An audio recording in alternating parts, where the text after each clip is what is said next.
In this American English pronunciation video, we're going to go over the pronunciation of the word mountain, sentence, and other similar words.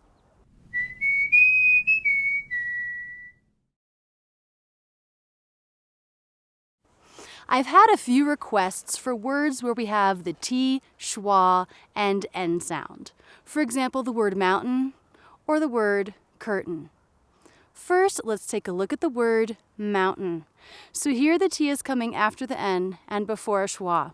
Normally, when the T is in a consonant cluster, like mount, we would say a true T. But often, when it follows the N, we actually leave it out altogether, like in the word center. Center. I say no T there. But this is an exception. When we have the T sound, the schwa sound, and the N sound, most native speakers will make that T a stop T. So rather than mountain, with a true T, we get mountain. Mount. Do you hear the stop? So to make this word, my tongue is coming to the roof of the mouth for the N. Mount. Then I just leave it there. I stop the flow of air with my throat to make the stop T, mount. Then I release and let it go again into the schwa N sound, mountain, mountain, mountain.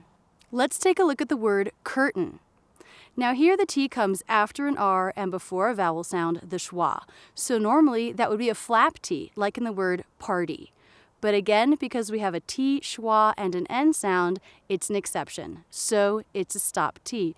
Curt, curt, So to make this word, my tongue is going from the R, pulled back, curt, to a position where the front part of the tongue is touching the roof of the mouth. Then again, I cut off the airflow here to signify the stop T. Curt, Then I don't need to move my tongue. It's already in position for the schwa N sound. Curtain.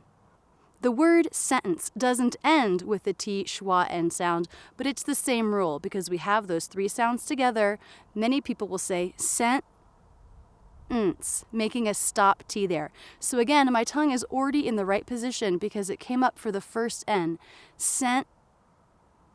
So I just cut off the airflow and then jump right back into the schwa N sound.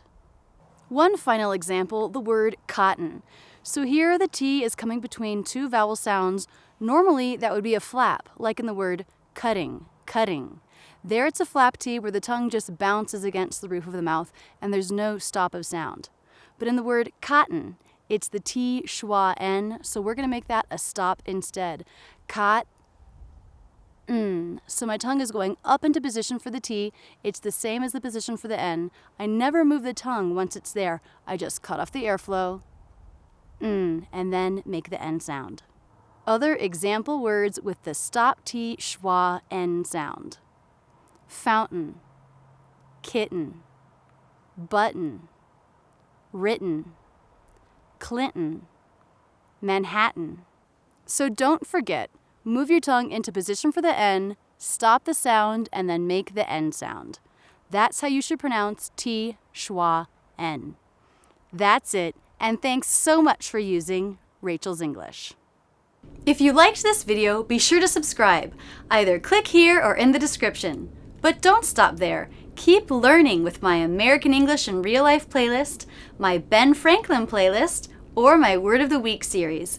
Click on me to check out my channel where there are hundreds of great videos.